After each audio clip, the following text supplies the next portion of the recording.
Consejos prácticos para vivir la castidad solo y en pareja. Voy a tratar de dividir esto en 3 partes. Una primera, algunas consideraciones previas generales. Una segunda, consejos para parejas. Y los que están solos se proyectan a cuando tengan parejas. Y un tercero, consejos para estar solo, pero que también pueden servir para los que están en pareja. Más aún si se dan cuenta que la pareja con la que están no les conviene, entonces vuelven a la soledad. Bueno, en primer lugar, consideraciones previas. Y hay 2 cosas que me parece importante plantear. La primera de ellas, la comentamos también al final de la charla, es que la castidad es una virtud que se adquiere en la práctica. Estar en charlas sirve, venir a estas sesiones de Ama Fuerte sirve, ver videos, tutoriales, escuchar testimonios, leer libros, todo eso sirve para aprender a vivir la virtud de la castidad. Pero esta no se va a adquirir hasta que no la pongo en práctica. Y el escenario propio en el cual la castidad propiamente se activa es cuando surgen los deseos, cuando surgen los impulsos, cuando surge esa sensación de querer hacer algo que uno sabe que va en contra de la castidad. Es decir, la castidad es una virtud que se vive especialmente donde las papas queman o... no sé cómo expresarlo en un término así universal, pero se entiende, creo, esto, ¿no? Ahí cuando uno está así como que on fire, ahí es donde la castidad empieza a vivirse. Cuando uno está soltero, todo el mundo quiere vivir la castidad. El tema es cuando estás en pareja con una persona que te gusta, que además te atrae físicamente y te encanta pasar tiempo y expresar físicamente el afecto con esa persona. Bueno, ahí es donde realmente se define si quieres o no vivir la castidad. No es una virtud que se aprende en la teoría, sino en la práctica y especialmente en la práctica en los momentos de fuego, de calor. Primera cosa, entonces, muy importante. Una segunda cosa, aquí vamos a hacer un ejercicio. Les pido a todos que levanten la mano derecha. Levanten la mano a la derecha. Ahora levanten la mano, bajen la mano y levanten la mano izquierda. Bajen la mano, ahora enójense. Bueno, ¿qué ha pasado? ¿Por qué no pueden enojarse ustedes? Porque nosotros no controlamos nuestros sentimientos de la misma forma como controlamos, por ejemplo, nuestras demás acciones, las manos, mover la cabeza, saltar, etc. Porque respecto de nuestras pasiones, o llamémoslo así, nuestros sentimientos, no ejercemos nosotros un control directo, sino un control indirecto. Yo no puedo enojarme o dejar de lado el enojo a voluntad. No puedo tampoco, por ejemplo, promover la excitación o reducirla también a voluntad. Yo no puedo controlar las cosas que siento de manera directa. Yo las controlo de manera indirecta. Y esto es muy importante, pero muy importante para practicar la virtud de la castidad. ¿Qué quiere decir el control indirecto? Que yo, para sentir ciertas cosas, tengo que hacer presente a mis sentidos o presente en mi imaginación eso que me produce ese sentimiento. Por ejemplo, ¿qué hacen ustedes para enojarse? Piensan en algo que los enoja. ¿Qué hacen ustedes para que se les vaya el enojo? Piensan en algo más feliz, cambian la imagen que tienen en la cabeza, o si es la persona que tienen al frente la que las enoja, bueno, se alejan de esa persona en ese momento. Tratan de guardar una distancia, ya sea física o mental de esa persona o de esa realidad que los enoja. No pienses en eso. Deja de pensar en eso y se va alejando en el sentimiento. Bueno, eso mismo ocurre también con todo el tema de la vivencia de la castidad. Yo no puedo activarme de manera voluntaria. Para yo activarme tengo que pensar en algo que me produce esa sensación. Yo no puedo decir llamas a mí como hacían los 4 fantásticos, ¿sí? No puedo. Así no funciono. Esto es muy importante. Pero la contrapartida de esto, del control indirecto, es que por más que yo no quiera sentir, si es que se presenta a alguno de mis sentidos o en mi imaginación, eso que me produce esos sentimientos, quiera o no, lo voy a sentir. Y esto es fundamental, porque no me pasa esto porque hay algún problema conmigo, me pasa esto porque soy humano y así funcionamos y así somos.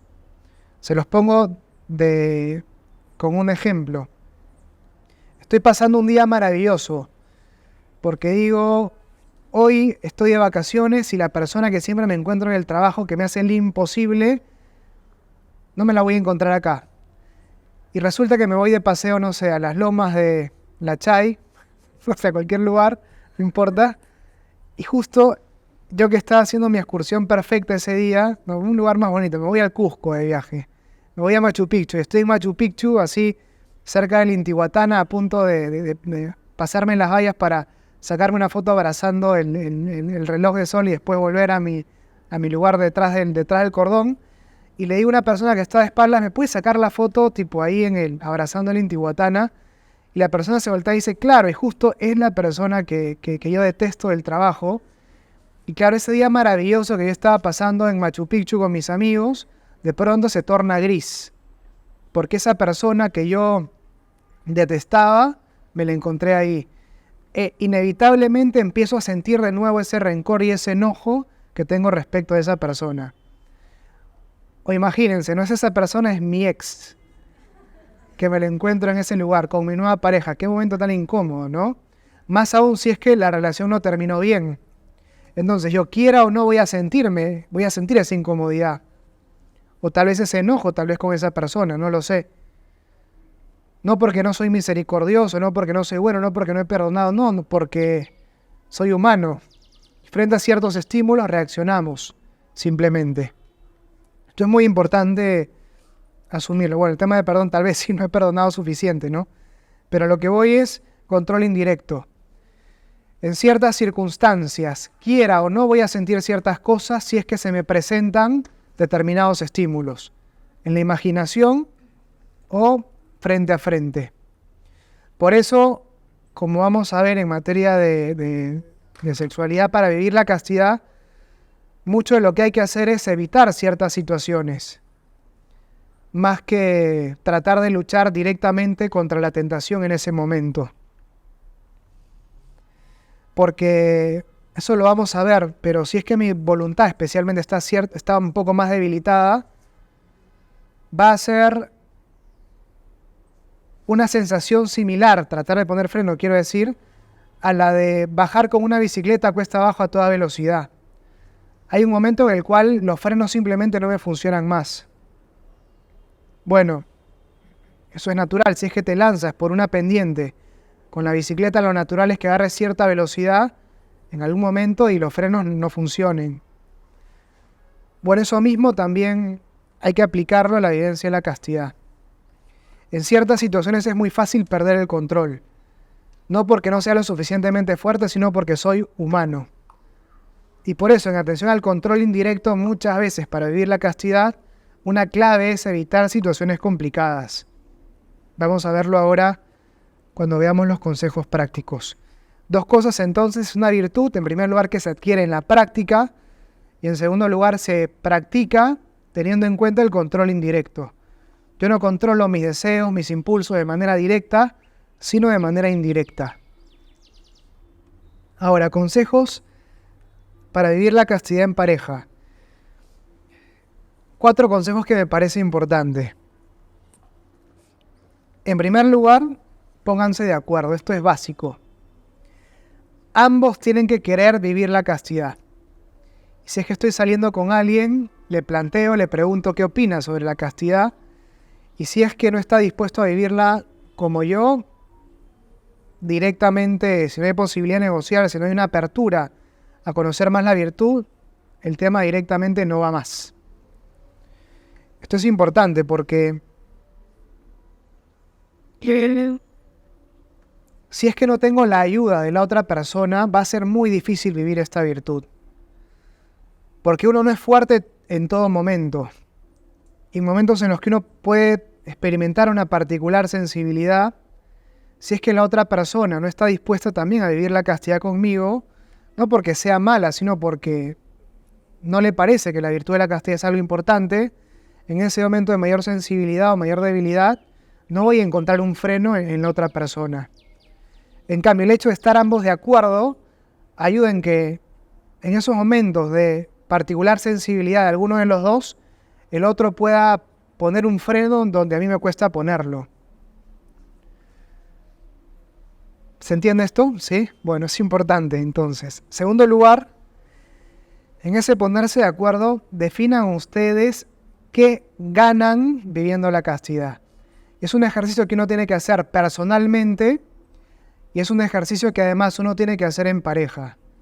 Uno en lo personal tiene que saber qué estoy ganando viviendo la castidad. ¿Qué voy a ganar con esto? ¿Por qué este sacrificio? Solo y luego en pareja también. Porque al momento de hacer un balance en mi corazón y en mi relación, para que la vivencia de la castidad funcione, yo tengo que experimentar, tengo que sentir que estoy ganando algo viviendo la castidad. Santo Tomás de Aquino dice que los deseos que brotan del ámbito de la sexualidad son los más intensos que uno puede experimentar a nivel físico. Uno está renunciando a algo grande cuando elige vivir la castidad. Uno tiene que ser consciente de que está ganando algo todavía más grande para que la vivencia de esta virtud no se dé con un tono de frustración o con un tono de tristeza. Cuando siento que es más lo que pierdo que lo que gano, vivo la virtud con frustración y la vivo con tristeza además. En cambio, cuando sé que estoy ganando algo todavía más grande, o sé que estamos ganando juntos algo todavía más grande, eso no quiere decir que no sea difícil también, y particularmente muy difícil en ciertos momentos. Pero esta dificultad la vivimos con una cierta alegría, especialmente cuando ha pasado el momento de tentación, porque sabemos que esta espera vale la pena, porque estamos ganando algo todavía más grande. Esto es muy importante. Segundo lugar, entonces, definan de manera personal y en pareja qué ganan viviendo la castidad. En tercer lugar, generalmente uno, ya sea solo o en pareja, pero centrémonos ahora en parejas, uno puede experimentar que hay ciertas circunstancias que concurren cuando perdemos el control y cuando caemos en cosas que no queremos. Por ejemplo, nos pasa siempre que me viene a recoger en su auto y justo estamos de noche, pasamos debajo de un árbol que da bastante sombra y apagamos el auto para conversar. Bueno, si es que siempre les pasa eso, elijan otra ruta o paren a conversar frente, no sé, a un colegio. O sea, en un lugar un poco más transitado, para que no, animados por la soledad, no caigan en esa tentación de recurrir a esos actos que quieren evitar. ¿Se entiende? Nos pasa siempre que nos encontramos solos en casa viendo una película. Bueno, entonces, si la casa va a estar sola, no queden para encontrarse solos de noche a ciertas horas. No sé, decir, ven a mi casa esta noche para ver una película que mis papás no van a estar por varias horas, no es una invitación a ver una película. ¿Se entiende esto? Bueno, entonces, a veces, como decíamos, cuando uno está yendo cuesta abajo con la bicicleta, es muy difícil frenar, los frenos no funcionan. Si es que es difícil aplicar los frenos en ese momento, lo que corresponde es no subir a la montaña con la bicicleta en la mano. Cuando estoy subiendo es donde puedo evitar esa situación que después se me va a salir del control cuando esté yendo cuesta abajo. Entonces, si es que yo elimino los elementos que hacen la pizza del desastre, bueno, entonces va a ser mucho más fácil evitar caer en cosas que no queremos. Esto es muy importante. En tercer lugar, entonces, fíjense cuáles son las constantes que se repiten y eviten que se junten. Y una cuarta cosa que me parece importante y no por eso es menor, que debería estar en primer lugar, recurran mucho al auxilio de la gracia. Una confesión frecuente, después de alguna caída incluso, en pareja busquen la confesión, no se desanimen frente a los propios pecados, miren más la misericordia de Dios que su propio pecado, que su propia caída. Si es que hay una caída, me levanto y sigo avanzando, porque mientras yo mantenga una actitud de lucha, por más que repita los mismos actos, no estoy cayendo en el mismo lugar. Es como estar en un pantano, uno cae, se levanta, avanza un poco más, cae, bueno, no está cayendo en el mismo sitio, está cada vez más cerca de la libertad, cada vez más cerca de salir. El problema sea cuando uno cae y se queda en ese lugar y se empieza a hundir, pensando, soy una pésima persona, somos malos cristianos, no podemos, no vamos a poder salir nunca, y dejamos que el pesimismo nos siga arrastrando hacia el fondo del pantano. Bueno, no hay que pensar de esa manera. Si hay caídas, miro más la misericordia de Dios que mi propia debilidad, me levanto y salgo y me alegro profundamente de ese perdón que me da el Señor. Y vivo en adelante con alegría, no con el pesar de la caída que he tenido o que hemos tenido, sino con la alegría de ese Jesús que nos sonríe y nos invita a reafirmarnos en nuestro propósito de seguir viviendo el amor. Esto es muy importante y obviamente pídanle a Dios juntos la gracia o el don de la pureza para su relación. Háganse una oración tal vez, búsquenla en internet o escriban ustedes mismos y récenla todas las noches o en ciertos momentos juntos. Esto entonces, en segundo lugar, consejos para vivir la castidad en pareja, ponerse de acuerdo, definan qué viven o qué ganan viviendo la castidad, eviten situaciones complicadas y recurran a la gracia. Y finalmente, vamos a hablar de algunos consejos para vivir la castidad en soledad. Pero en esto concretamente me gustaría dedicarme en este punto a la pornografía y la masturbación. Cómo tratar de luchar contra estos vicios que se pueden instalar. Una constante en los vicios y las adicciones es que la voluntad está muy debilitada. Y eso es algo que uno tiene que tener en cuenta. Si es que en uno se dan caídas de manera ocasional, es decir, una vez al año, una vez cada 6 meses, una vez cada 4 meses, bueno, son actos aislados. Pero si me pasa una vez al mes, una vez cada 2 semanas, una vez por semana, varias veces a la semana o de manera diaria, lo más probable es que yo tenga que dejar de ver esto como un problema aislado y empiece a verlo como un vicio o como una adicción. No para sentirme mal al respecto, sino poder diagnosticar bien el problema y tratar de darle una mejor solución. Esto es muy importante. Cuando hablamos de vicios o adicciones, hablamos de una situación en la cual la voluntad se encuentra bastante debilitada. Y la sensación que uno experimenta es, por más que quiero, no puedo salir de esto. Es lo que le ocurre, o lo que le ocurriría a alguien, si es que tiene un balazo en la pierna, alguien le dispara en la pierna. No es que no corro más rápido o no corro porque no quiero correr. Quiero correr, el tema es que yo siento que no puedo correr. Bueno, esa es la sensación que uno experimenta cuando uno está en un vicio o mucho más en una adicción. Quiero salir, pero yo no puedo. Y por más que quiero levantarme, me levanto, me dura un par de días, un par de semanas y vuelvo a caer. Y me siento completamente impotente frente a esta situación. Eso es lo propio especialmente de una adicción. Ahora, cuando se involucran situaciones placenteras, los vicios que uno puede llegar a experimentar pueden convertirse también en una adicción. Y muchas veces lo que uno tiene en materia de sexualidad cuando hablamos de pornografía o masturbación es más una adicción que un vicio. Lo pongo de esta manera. El vicio, para tratar de diferenciarlos, no se trata solo de que la adicción es mucho más intensa que el vicio, sino también algo que diferencia el vicio de la adicción es que mientras que el vicio se activa cuando se da la ocasión, la adicción se activa con un estímulo mucho menor o ella misma crea la ocasión para que se dé la caída. ¿En qué sentido? Eso lo voy a caracterizar de esta manera. Uno puede tener un vicio a la mentira, el vicio de mentir, pero uno no puede tener una adicción a la mentira, porque mentir no me genera placer.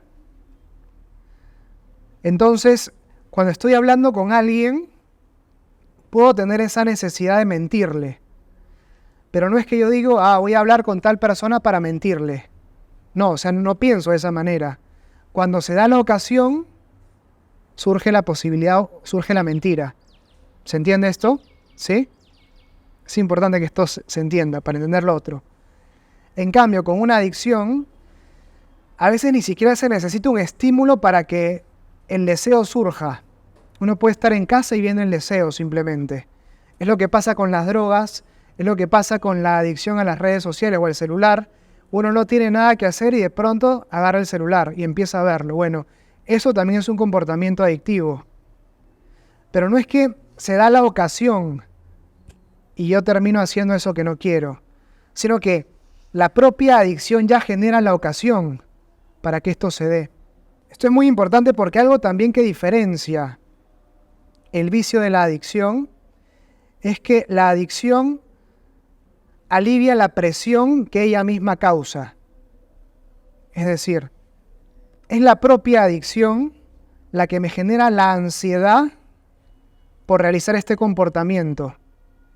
Y entonces cuando caigo en este comportamiento, al final lo que es una liberación de tensión respecto de esa ansiedad que la propia adicción me había generado ya. Pero no es que me relaja consumir drogas o recurrir a la pornografía o a la masturbación, no me relaja. Me da una sensación de relajación, puede ser, respecto de la sensación de ansiedad que me había generado la propia adicción. Entonces, en el fondo no me está sumando absolutamente nada la adicción. No gano nada con esto. Es como, por ejemplo, el hecho de ponerse un zapato muy apretado solamente para experimentar la satisfacción de quitármelo. ¿Les ha pasado alguna vez que están con un zapato muy apretado, se lo quitan y dicen, por fin? Bueno, algo similar genera la adicción. No es que la adicción genera en el pie una sensación de alivio, no, o sea, si acaso la genera es porque ella misma, la propia adicción, te pone el zapato apretado. Y tú ese alivio que sientes, ese placer, ese alivio que experimentas, es respecto de la carga que la propia adicción te había puesto. ¿Se entiende esto? Entonces entras en una suerte de círculo vicioso con el tema de la adicción. Y por eso puede que haya un estímulo muy pequeño para que se active la adicción, o puede que incluso no haya estímulos. Simplemente llega el viernes, llega el sábado, tú sabes qué va a pasar, se va generando la situación de ansiedad y uno termina cayendo. O veo que ya voy, no sé, pues, o sea, ese periodo, esa recurrencia con la que uno suele caer, se va cumpliendo y automáticamente se va generando la necesidad de recurrir a esto nuevamente. ¿Se entiende entonces la diferencia de un vicio, entre un vicio y una adicción? Y cómo muchas veces lo que nosotros tenemos en el ámbito de la sexualidad cuando hablamos de la pornografía y la masturbación no es tanto un vicio, sino más bien una adicción con la que hay que luchar. Y es importante caracterizarla de esta manera para que uno no pierda la esperanza frente a esta situación. Es decir, si es que, por ejemplo, tienes un raspón en la pierna, es natural que no puedas correr, es natural que te cueste correr, pero puedas hacerlo. Y si no corres es culpa tuya, en cierto sentido. Pero si tienes un balazo en la pierna, es natural que, por más que quieras, definitivamente no puedas correr. Y haya una responsabilidad tuya, sí, pero es una responsabilidad que se ve bastante atenuada por la herida que tienes. ¿Se entiende esto? Para que haya pecado, no digo que no haya pecado mortal acá, lo hay. Pero uno tiene que también entender el pecado mortal en el que uno está cayendo desde la perspectiva de que su voluntad está bastante debilitada. Para que uno no se flagele por las puras, uno tiene que también entender que si es que tengo un balazo en la pierna, lo normal es que la recuperación tome tiempo, más tiempo, porque es un balazo, y lo natural también es que haya varias caídas en ese proceso de salida, porque no puedo caminar bien porque tengo un balazo en la pierna. Esto es importante también para vivirlo en la propia vida. Bueno, ¿qué hacemos entonces si experimentamos estas situaciones? Algunos medios para poder salir o para poder luchar contra este vicio o contra esta adicción, medios sobrenaturales y medios naturales. Medios sobrenaturales, creo que es importante la conciencia cuando uno descubre que lo que tiene es una adicción, esa conciencia de yo no puedo, pero Dios puede por mí. Esto es fundamental. Para salir de una adicción no me basta un Ave María en las noches antes de ir a dormir. Para que Dios me saque de la adicción necesito realmente una vida de fe consistente, que poco a poco esa intensidad de la relación con Dios me vaya curando. Una oración consistente. O sea, tener una vida espiritual en serio, tomarme en serio mi vida de oración. Una vida sacramental también consistente. Confesión frecuente, si es que hay caídas, busco de inmediato la confesión. Vivir la gracia como algo habitual. Si hay caídas, que sea algo excepcional y busco de inmediato la confesión, como decíamos. Buscar adoración al Santísimo, buscar, como decíamos, la misa y comulgar en todas las misas, por lo menos los domingos. Si no puedo una misa en la semana, hacerlo también. Pero una cuestión que me parece muy importante es ver esta enfermedad del alma, que es una adicción, como mi cruz. Y una cruz que está llamada a santificarme. Es decir, yo no voy a esperar a superar esto para empezar a despegar en mi vida espiritual. Yo tengo que asumir que mi vida espiritual la tengo que vivir con esto. Y esta es mi cruz. Y esta es la cruz además que me va a santificar. Niéguense a sí mismos, tomen su propia cruz y síganme, dice nuestro Señor, para todo el que quiera seguirlo. Hay alguno que tendrá una enfermedad del cuerpo y tendrá que seguirlo con esa cruz. Bueno, yo tengo una enfermedad del alma, se llama adicción. Y esa es mi cruz y no tengo que apartarla de mi vida espiritual, sino presentársela al Señor. Y asumir que me voy a santificar también con esta cruz. Y no esperar a que supere esta cruz para despegar en mi vida espiritual, sino que esto me va a ayudar a santificarme. Y de una perspectiva natural, obviamente la paciencia es algo fundamental. Si hay caídas, no perder la paciencia con uno mismo, no flagelarse, recriminar o reprocharse el acto, pero no a uno mismo. No soy malo, no soy un fracaso porque me ha pasado esto. El acto es malo, pero yo no soy malo. En segundo lugar, ver la receta de la pizza, como decíamos, cuáles son las cosas que concurren para estas caídas y tratar de evitarlas. En tercer lugar, organizar mejor mi tiempo, buscar especialmente enfocarme en algo sensiblemente positivo. A veces termina pasando esto porque en los ratos libres no sé qué hacer. Bueno, busco un hobby, algo que me gusta para tratar de desde ahí luchar también con esta adicción y fortalecer la voluntad en cuarto lugar en otros ámbitos para luego aplicarla al ámbito también de la sexualidad. Qué sé yo, si me cuesta levantarme temprano, bueno, trato de fortalecer mi voluntad en eso y esa fortaleza también voy a poder aplicarla poco a poco también al ámbito de la sexualidad. Pero es muy difícil que esto natural se dé sin la gracia, sin la dimensión de lo sobrenatural, especialmente en el ámbito de una adicción.